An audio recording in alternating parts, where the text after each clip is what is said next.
এত বড় তারকা খেলোয়াড় হয়েও বারবার মানুষের সাথে মিশতে চায়। বাফুফে থেকে তাকে অফার করা হয়েছিল যে দ্য প্যালেস লাক্সারি রিসোর্টে থাকার জন্য, কিন্তু মাটির টানে, মাতৃত্বের টানে সে আমাদের সাথে সময় কাটানোর জন্য আসছে। আমরা আসলেই তার জন্য প্রাউড ফিল করি।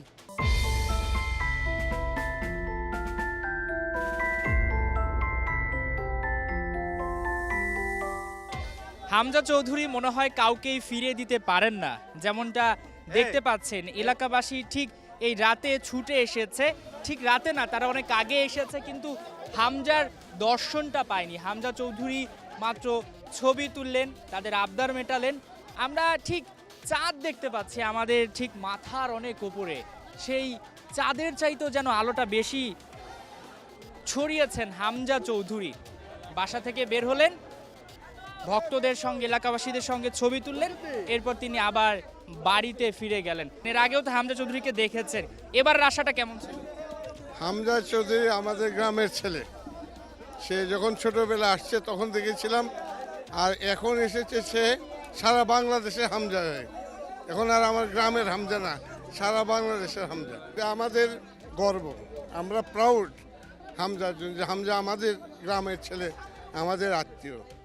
যত দেখি তত ভালো লাগে, কারণ হামজা আমাদের প্রেরণা, আমাদের অহংকার। হামজা একদিন আমাদের এই দেশকে এগিয়ে নিয়ে যাবে এবং সে আমাদের বিশ্বকাপ পর্যন্ত আমাকে পৌঁছে দেবে ইনশাল্লাহ। আমরা একদিন জয় করবো বিশ্বকাপ, এই প্রেরণা নিয়ে এখানে আছি। আগামী যে 25 তারিখ যে ইন্ডিয়ার সাথে ম্যাচ, আমরা হামজা চৌধুরীর ভালো খেলার মাধ্যমে উইন হবে এবং আমাদের বিশ্বাস, আত্মবিশ্বাস আছে আগামী 30 সালে যে বিশ্বকাপ হবে, হামজা চৌধুরী এমন আলোড়ন সৃষ্টি করবেন, তার মাধ্যমেই আমরা আগামী বিশ্বকাপ বাংলাদেশ খেলবে এই বিশ্বাস করি। দেশের প্লেয়ার দেশের মানুষের সাথে দেশীয়ভাবে মিশবে, এটাই আমরা প্রত্যাশা করি। সো আমরা খুবই প্রাউড ফিল ওনাকে নিয়ে, যে উনি খুব সরল মনের মানুষ, সবার সাথে হাসি খুশিভাবে মেলামেশা করেন। হামজা চৌধুরী মাটির মানুষ মনে হচ্ছে, তার বাবা যেরকম, যে এই ভিটে মাটি ছেড়ে আসলে যেতে পারবে না, এটাই তাদের পরিচয়। তারা বাঙালি মুসলিম, বারবার হামজার বাবা বলছিলেন। সেই জায়গাটায় তাকে তো দেখলেন যে আসলে বড় হলে তো সবাই তার শেকড়টা ভুলে যায়, কিন্তু হামজা চৌধুরী কিন্তু ভোলেননি, এত রাতেও তিনি সময় দিয়েছেন। এ ব্যাপারটা আপনারা কীভাবে দেখছেন?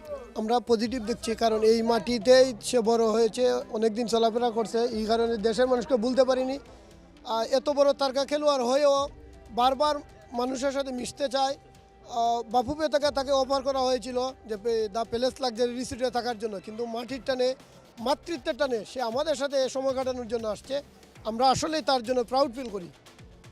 হামজা চৌধুরীর জন্য প্রাউড ফিল করছেন একজন, এবং একই সাথে কিন্তু পুরো বাংলাদেশের যত মানুষ রয়েছেন, যত ভক্ত সমর্থক রয়েছেন হামজা চৌধুরী, সবাই কিন্তু আসলে সেই প্রাউড ফিল করছেন। একই সাথে বলে রাখতে চাই, হামজা চৌধুরী ঠিক যেমন সরল মনের এবং মাটিও মানুষের, একইভাবে তিনি কিন্তু বলছিলেন যে কাদামাটির সঙ্গে মিশে যেতে হবে তার সন্তানদের। তিনি কিন্তু এই উঠোনে ক্রিকেট খেলেছেন, ফুটবল খেলেছেন, সব কিছুর মিশেলে যদি বলি, হামজা চৌধুরী শুধুমাত্র এই বাড়ির, এই স্নানঘাটের, এই দেওয়ান চৌধুরী বাড়ির নয়, হামজা চৌধুরী পুরো বাংলাদেশের। আপনি গর্ব করে বলতেই পারেন হামজা চৌধুরী আমাদের দেশের সন্তান।